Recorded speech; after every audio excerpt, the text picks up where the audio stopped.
Imagine a world where power isn't just inherited, it's fought for, tooth and nail, even against your own blood. In the glittering courts of ancient Egypt, one woman rose above betrayal, exile, and war to claim her destiny. Her name?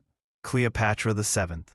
But her path to the throne was paved with sibling rivalry that turned deadly. Today, we're diving into the true story of how Cleopatra outmaneuvered, outwitted, and ultimately defeated her own brother, Ptolemy XIII, in a tale of intrigue that could rival any modern thriller. Buckle up. This is going to be a 20-minute roller coaster of history, full of twists, alliances, and a splash of Roman drama. Let's start at the beginning. Born around 69 BC in Alexandria, the jewel of the Mediterranean, Cleopatra wasn't your typical princess. She was the daughter of Ptolemy XII Auletes, a pharaoh whose reign was shaky at best, plagued by rebellions, Roman interference, and a penchant for flute playing over ruling. The Ptolemaic dynasty, founded by Alexander the Great's general Ptolemy I, was a Greek Macedonian family ruling Egypt for nearly 300 years. They kept power through, let's say, unconventional means, sibling marriages to preserve the bloodline. Incest was the norm, folks. Shocking, but true. Cleopatra was brilliant. Fluent in 9 languages, including Egyptian, unlike her Greek ancestors, she studied philosophy, mathematics, and oratory. She was no mere beauty, she was a strategist. When Ptolemy XII died in 51 BC, his will decreed that 18-year-old Cleopatra rule jointly with her 10-year-old brother, Ptolemy XIII. They were even married, as per tradition. But joint rule? That's where the suspense begins. Who really holds the power when one ruler is a savvy young woman and the other a child puppet?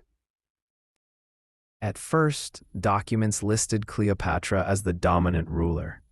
She appeared alone on coins, a bold move that screamed independence.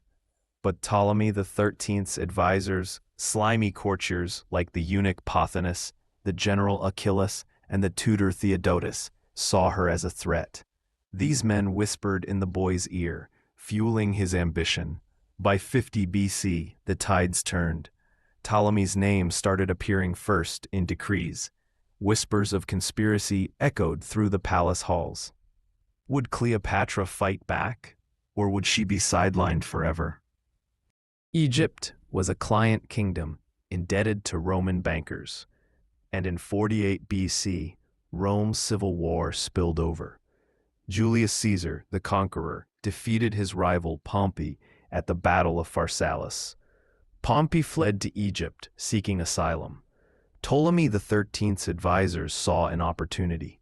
To curry favor with Caesar, they ambushed Pompey as he landed at Pelusium, stabbing him in the back, literally, and presenting his severed head to Caesar when he arrived in Alexandria days later. Big mistake. Caesar was horrified. Pompey was his son-in-law after all. This gruesome gift backfired spectacularly. Caesar, with just 4,000 men, seized the royal palace and demanded the siblings reconcile per their father's will. He called for both to disband their armies and meet him. Ptolemy XIII arrived first, defiant, with his forces. But Cleopatra? She was blocked at the border by her brother's troops. What does a queen do when the odds are stacked? She gets creative. In one of history's most iconic moments, Cleopatra smuggled herself into the palace. Legend says she was rolled up in a carpet, or bed sack per some sources, and delivered to Caesar. Unfurled before him, she used her charm, intellect, and perhaps a dash of seduction to win him over. They became allies and lovers that very night. Caesar, 52, and Cleopatra, 21, a power couple born in secrecy. But Ptolemy discovered the betrayal the next day. Rage ensued. He stormed out, tearing off his crown before the crowds, screaming that he'd been betrayed. The people of Alexandria rioted. Suspense mounts.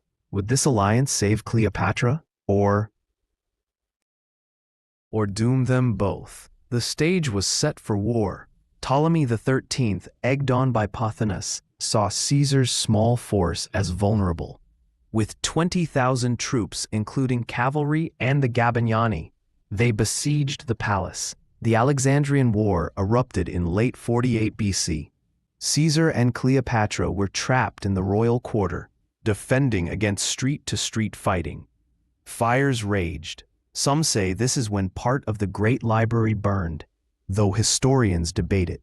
Caesar executed Pothinus for treachery, but the siege. Enter Cleopatra's half-sister, Arsinoe IV, another sibling wildcard. She escaped the palace, joined Ptolemy's forces, and had Achilles murdered, replacing him with her own commander, Ganymedes. Clever, but ruthless. Ganymedes poisoned the palace's water supply with salt water, desperation tactics. Caesar released Ptolemy XIII as a gesture, hoping to sow discord, but the boy joined Arsinoe, unifying the enemy. Months dragged on, winter, 48 to 47 BC. Food scarce, tensions high. Cleopatra, pregnant with Caesar's child, the future Caesarion, held firm. But hope flickered. Reinforcements were coming. Mithridates of Pergamon, a Roman ally, marched from Syria with Jewish forces under Antipater. They captured Pelusium, then pushed toward Alexandria. Caesar sallied out to join them. The climax approached. In a daring naval battle, Caesar's fleet burned the Egyptian ships in the harbor. Then, the final push, the Battle of the Nile in March 47 BC. Ptolemy XIII's army, camped on a Nile island, faced Caesar's combined forces. The Romans stormed the fortifications. Chaos, swords clashing, arrows flying. Ptolemy, seeing defeat, fled by boat across the river. But in the panic, his overloaded vessel capsized. Weighed down by his golden armor, the 13-year-old pharaoh drowned in the muddy Nile. His body, later found with that telltale armor, confirmed the end. Victory. Arsinoe was captured, paraded in Rome's triumph, then exiled. Theodotus fled, but was later crucified by Brutus. With her brother defeated, Cleopatra emerged triumphant. Caesar installed her back on the throne, now married to her even younger brother, Ptolemy XIV, aged 12, a mere figurehead. She bore Caesarion in June 47 BC, securing her legacy. But the story doesn't end there. Suspicion lingers. After Caesar's assassination in 44 BC, Ptolemy XIV mysteriously died, poisoned, some say, by Cleopatra herself to elevate her son. She ruled alone, forging alliances with Mark Antony, birthing more children, and expanding Egypt's power. Cleopatra's defeat of Ptolemy XIII wasn't just brute force. It was masterful strategy. She turned exile into opportunity, Roman might into her shield. Authentic history shows her as a polyglot genius, not just a seductress.